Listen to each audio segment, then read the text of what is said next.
Blessings, blessings, blessings. Give thanks and praise unto the Heavenly Father, His Majesty the King. Thank Him for His guidance and protection, His grace and mercy, His wonderful everlasting love, knowing that without Him nothing is possible. But all things are possible with Him and through Him. So I forever and continually will give Him praise and glorify Him. Also thanking Him for His blessings upon my children, dear children, my family and friends, and all my loved ones. Welcome to How Can I Help Speak on this channel, and this is Murphy. To my viewers and subscribers, I hope you're staying in good health. Okay, well, I have another coronavirus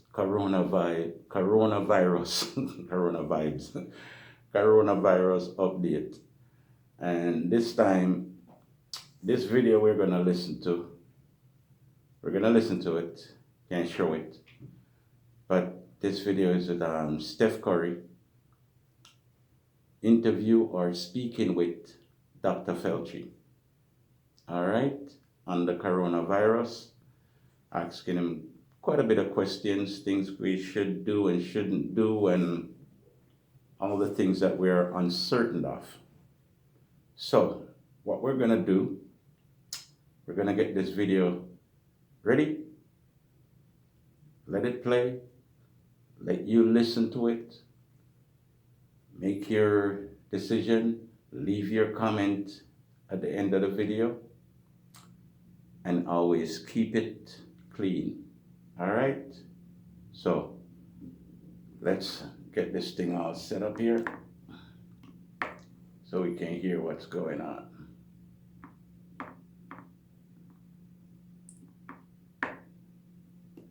Because we know some people, they look at everyday people like me, they don't take things from, but they would take it from others. Right? So here we go. Dr. FAUCI and Steph Curry. Can y'all hear me? Dr. FAUCI. Hey, Steph. How you doing? I'm good. How are you? Very good. Sorry for the technical difficulties, but I'm glad I got connected with you. And I like that background too.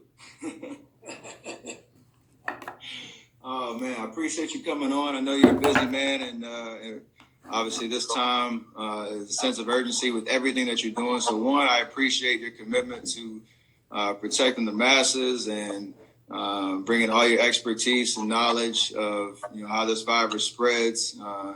And informing the people how we should take this seriously. And I just want to thank you for your commitment to that, because we all know how important it is for all of us to be in the know, to have the right information, to be able to act accordingly. So thank you for your time, hopping on with me. My pleasure. All right, so what we did, I put out the request yesterday. Everybody knew that I was going to be talking to you, so I try to compile as many questions as possible from all of my followers, everybody who wanted to ask you questions directly, and we'll kind of just see how the conversation goes, and just would love your sound advice. So I'll start with a pretty simple one, I think, but just in terms of, how is COVID-19 different from the flu in terms of, how it interacts with the body and just how it spreads? Well, it's similar in some respects, Steph, in that it's a respiratory illness that's transmitted by the respiratory route. It gives a degree of pathology that's mostly pneumonia. The reason it's different is that it's very, very much more transmissible than flu. And more importantly, it's significantly more serious. Let me give you some very quick numbers. Okay. Overall mortality of seasonal flu that you and I confront every year is about 0.1%. The overall mortality of coronavirus is about 1%. Sometimes, like in China, it was up to 2 to 3%, which means it's at least 10 times more serious than the typical influenza. So when people kind of compare it, in some respects, it has some similarities, but it's really, really different in its degree of seriousness. And is that, I know they've been hearing a lot of kind of rumors around or numbers around from, when it showed up in China to other different countries, the discrepancy amongst ages, and how it affects.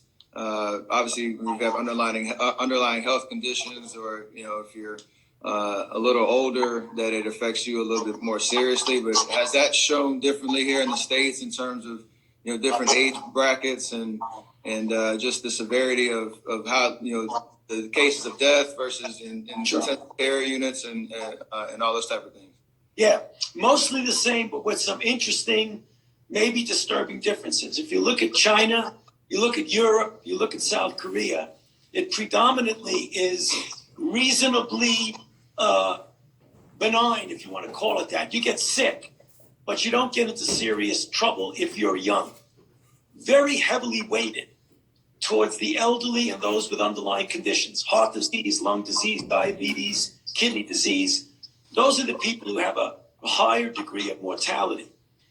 We know that for sure. We're seeing that a lot now in the United States. But what we are starting to see is that there are some people who are younger, people your age, young, healthy, vigorous, who don't have any underlying conditions, who are getting seriously ill. It's still a very, very small minority, but it doesn't mean that young people like yourself should say, I'm completely exempt from any risk of getting seriously ill.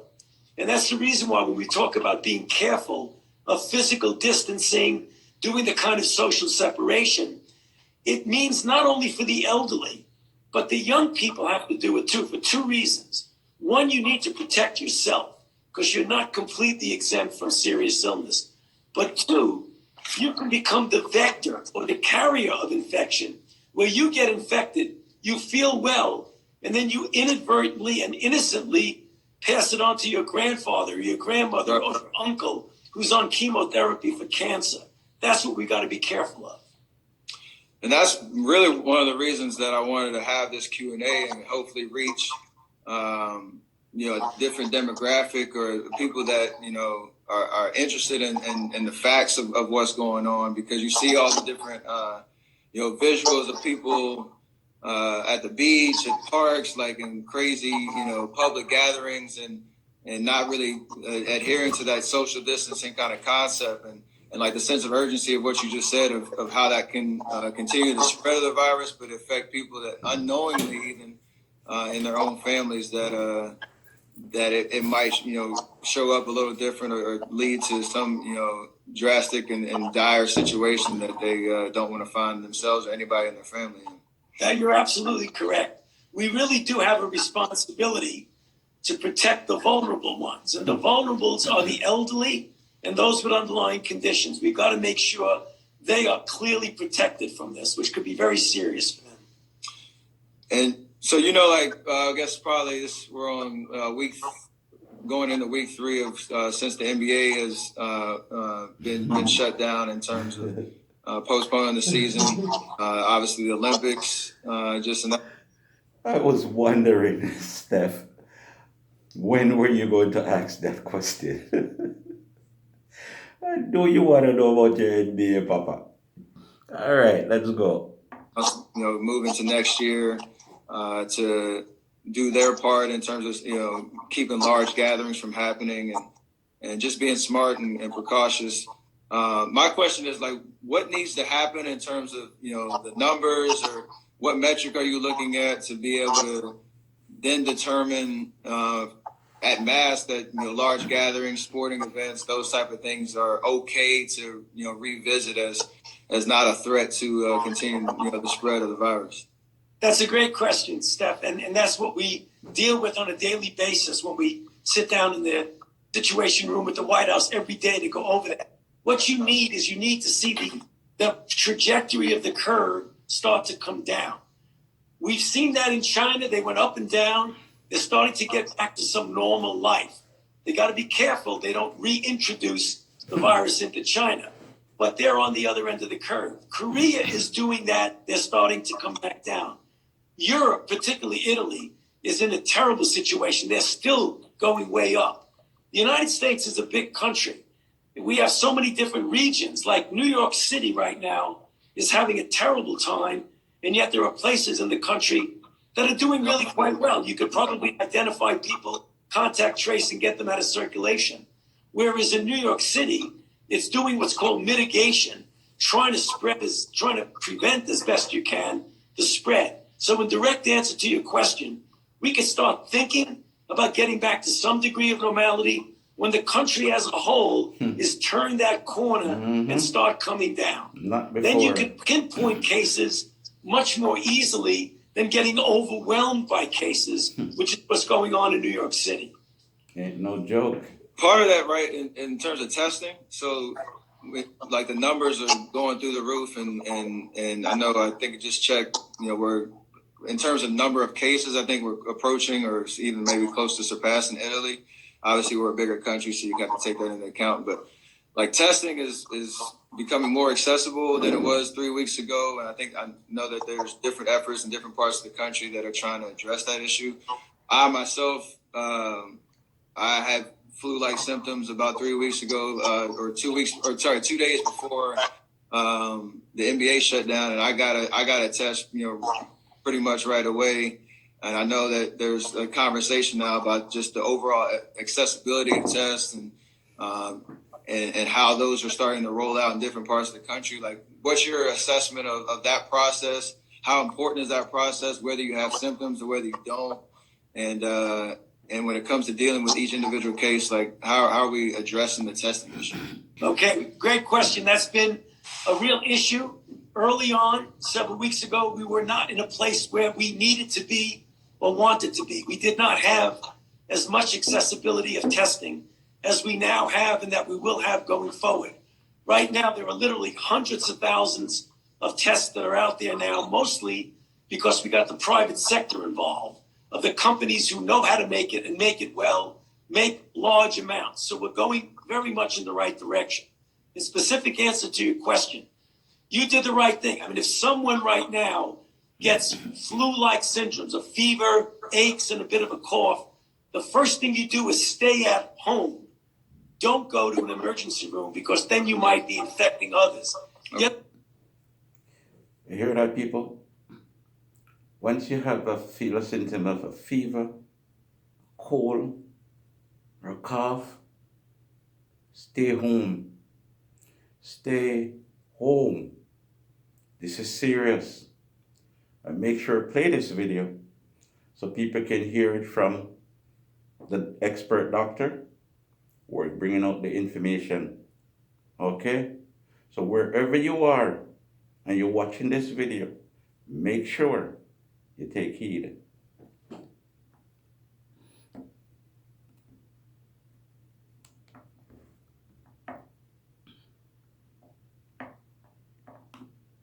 Let's go back.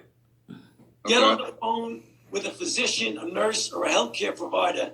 Get instructions from them what to do. And if available, you can get a test. But the critical issue is don't flood the emergency rooms. Stay at home. If you really are obviously seriously ill, then you've got to go quickly there. But if you just have aches, pains, and a fever, stay where you are, but contact your physician. So if you have those symptoms, right, now this is one of the most popular questions that I received yesterday and up until our interview started, where people really want to know, if you contract the virus, you quarantine yourself, you go through the recovery process, and then the symptoms either wane or sometimes you might not have symptoms, and the virus kind of passes through.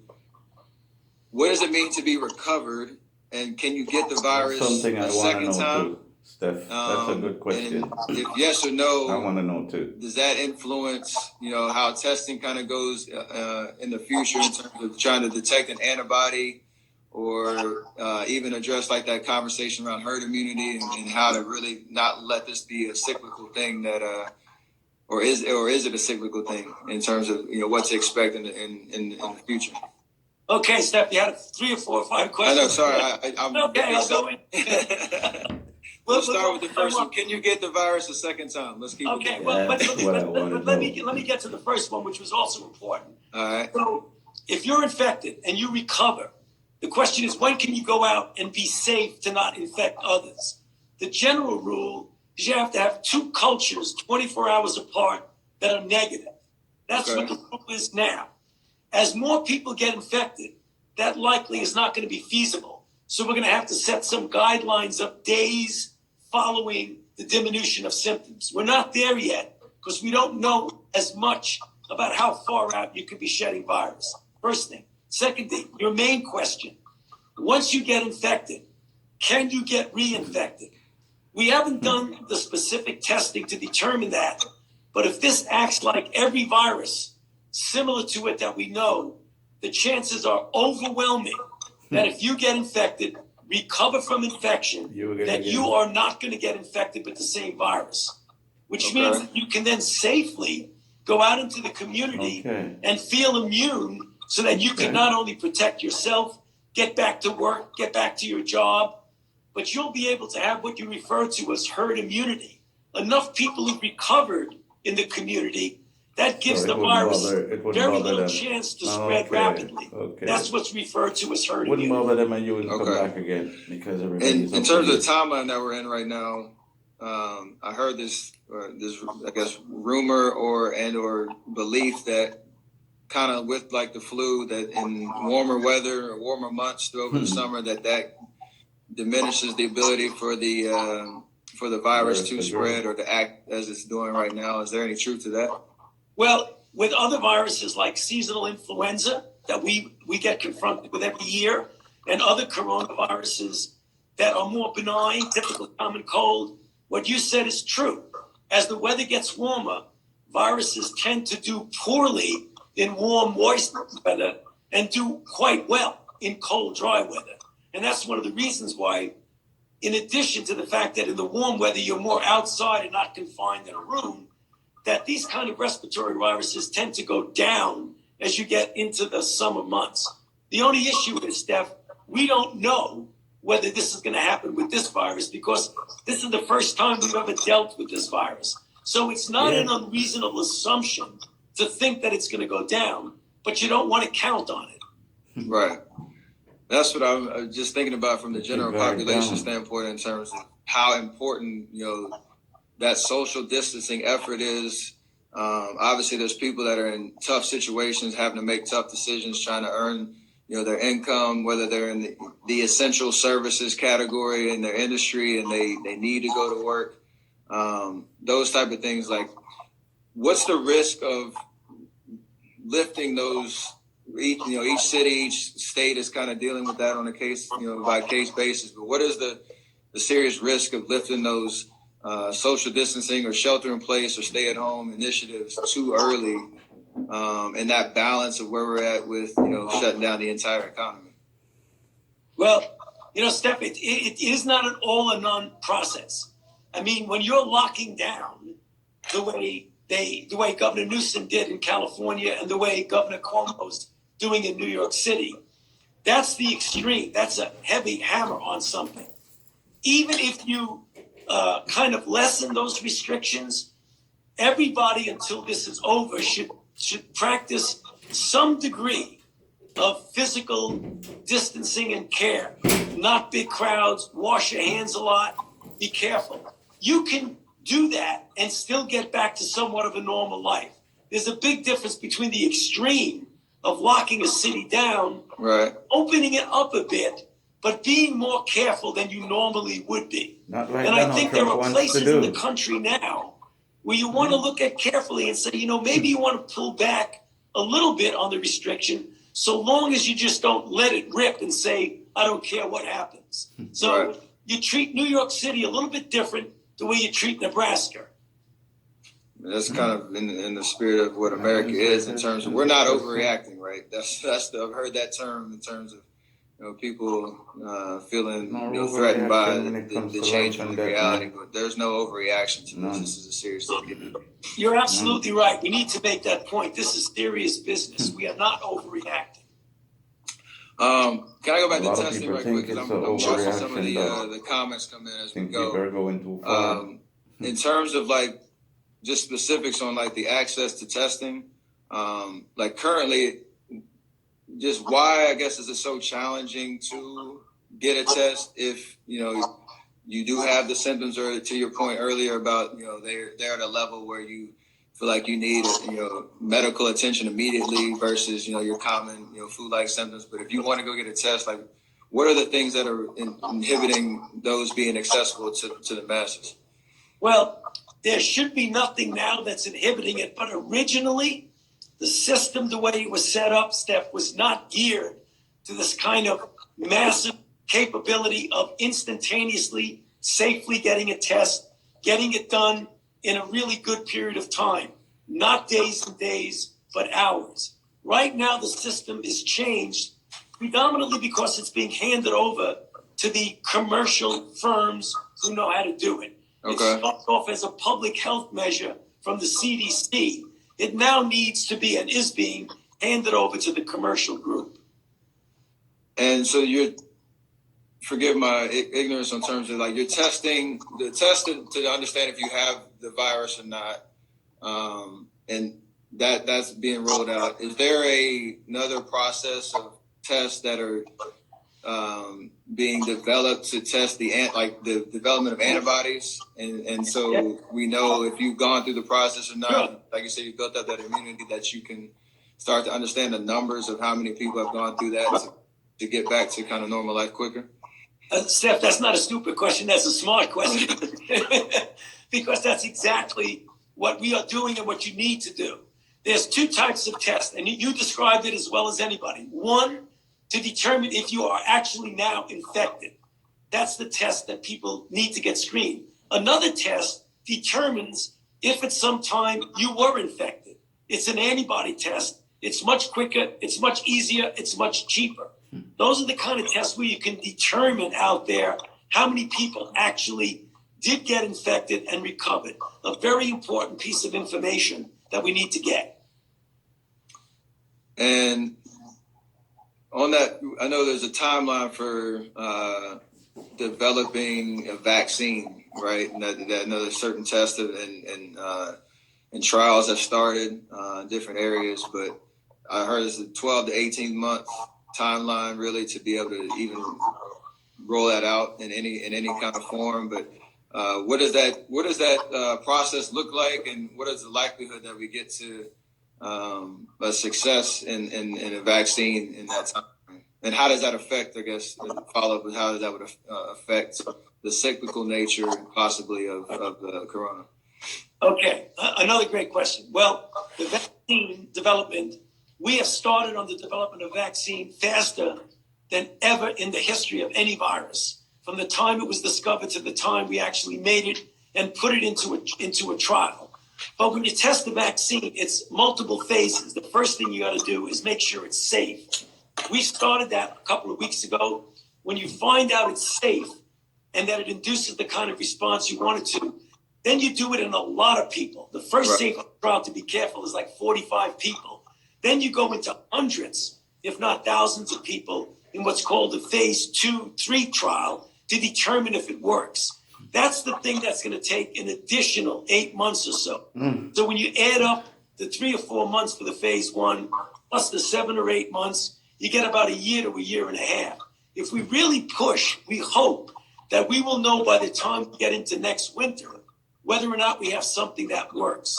So a vaccine is going to be totally relevant for if it cycles into another season, which, Steph, quite frankly, I think it's going to do. Right. Because this virus is very, very transmissible, and we're seeing it throughout the world. I cannot imagine it's just going to disappear. So vaccines are going to be important for the next time around, not for what we're dealing with now. So on that front, like right now we're dealing with the first wave, right? So there's a potential, in terms of what you just said, that there could be multiple periods of, whether it's New York, whether it's California, and you're kind of tracking, where the hot spots are, but that there could be more responsibility for social distancing or shelter in place or different in directions that, cities and states are taking right now that could happen, down the road, next flu or next season, I should say. That could be a possibility, right? Steph, it's a possibility, but I think and I hope, and it's not just hope, because I think if we do it right, it will happen this way, that we will get enough experience so that when it does come back, we'll be able to immediately identify, isolate, and contact trace. And if you do that effectively, you don't have an outbreak. You contain it at a very low level, which would mean we won't have to lock down again. We can treat individual ones and prevent the outbreak. Prevent what we're seeing in New York City. Prevent what we're starting to see right now in New Orleans. Those are the kind of things that if we go around that cycle, I think we can avoid that. We'll be much different than what we're doing right now. Absolutely.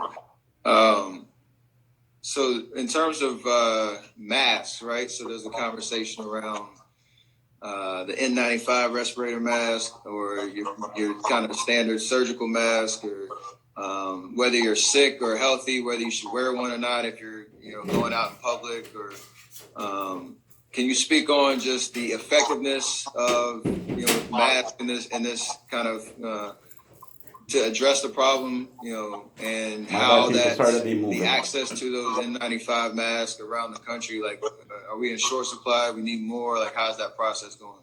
Okay, we certainly need more. We have much more supply now than we had just literally a week or two ago.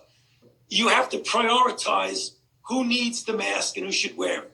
Okay. First and foremost, healthcare providers, doctors, nurses, and health providers who are taking care of a person with coronavirus disease to protect them from getting infected. Because what's happened in Italy and what happened in China is you can knock out your healthcare force and then you're really in trouble. So protect the person. The other one is, if you are infected, to put a mask on to prevent you from spreading it to someone else. The third priority is the general population, who, if they wear a mask, they may assume that it's 100% protected. Yep. It's just not. I know a lot of people like that. Guess a number, maybe 50%. So when we say you don't need to wear a mask, what we're really saying is that make sure you prioritize it first to the people who need the mask. In a perfect world, if you had all the masks you wanted, then somebody walking in the street with a mask doesn't bother me. You can get some degree of protection, but make sure you prioritize it well. Sure. And I was just thinking about like all the different, ways to address that issue. Obviously, there's, the federal government down to, your state governments trying to, I heard that a lot of state governments are having to go buy them on their own and try to, supply those to, like you said, where it's needed. Are we going about that the right way in terms of, that process and getting that access? Richest country in the world. There's a stockpile. We don't have a lot of visibility. Yeah. Steph, there's a stockpile of, tens and tens of millions of masks. But, we live in a country that we can do things pretty efficiently. Once you get the private sector, these companies involved, they could whip out millions and millions of masks. So, literally at the last meeting we had, say, okay, enough is enough. Let's get them and flood it. Let's get those companies to make them. Exactly. And they're willing to do it. It's very interesting. Exactly. You would think that the federal government would almost have to force them to do it. Right. We're not seeing that. We're seeing they're stepping forward, wanting to do it themselves. They're ready to do it because they got families, man. Appreciate that. They got friends. Nobody want to lose nobody. Just from your vantage point, you've been do front and you center can do to help. From the start. Again, spreading accurate, truthful information and trying to. I know things change on the daily, and you're following that trend. But what's the biggest piece of, I guess, misinformation and that that's kind of been out and for public consumption? And what would you kind of say to correct that whatever issue that is? I think you brought it up in one of the questions that you asked me. This dichotomy between people who are being frightened to death of it versus people who don't even believe it and think it's something trivial that you don't have to worry about. I'd like to get the people in the country to realize that we are dealing with a serious problem. It's something that we've modified our lives. It's not convenient to lock yourself in. It's not convenient to not do the kinds of things. It's not convenient for you not to be playing basketball. But we're going through a period of time now where we've got to, as a country, pull together, don't get frightened, don't get intimidated, use the energy to be able to confront it and do the kinds of things that'll put an end to it. Mm-hmm. So I want to get rid of that misconception that there's extremes. Either the world is going to end or we don't want to do anything. It isn't that. It's somewhere in the middle. I appreciate it. I think that's what we all needed to hear. It's what, the reason I wanted to do this and be able to have this FaceTime with you, just because from when anybody's life is interrupted, and whether you've been affected personally by COVID or not, from somebody contracting the virus or what have you, that level of comfort that what we're doing is, what we're doing is in the right spirit of trying to stop the spread as fast as possible, return people to their normal lives, but, taking this seriously and understanding that there is a strategy to doing that, and that we all kind of have to adhere to it. So just in that respect, like, where would you send, your everyday person to find that information if we can't get on an IG live and ask these questions? Like, where would you send them to stay in the know? Yeah, well, there's a couple of websites. There's one called coronavirus.gov. It's part of the CDC website. You can either go into cdc.gov and get into it, or go right to coronavirus.gov. All the information you want's right there. Perfect.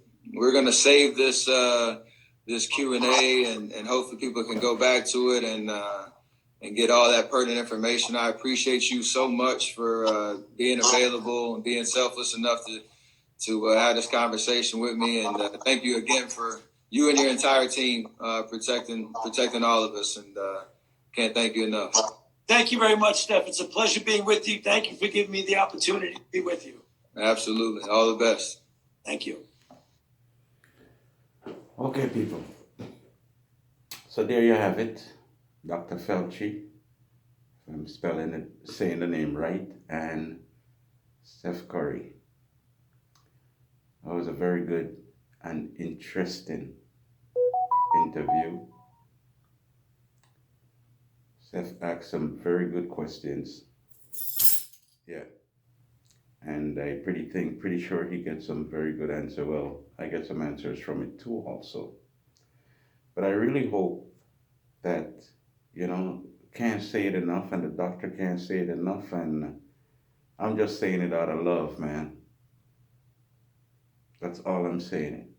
Out of is love. What the world needs now is love, sweet love, and it's the only thing that there's just too little of. What the world needs now is love, sweet love. No, not just for fun, but just for everyone. Yes, people. So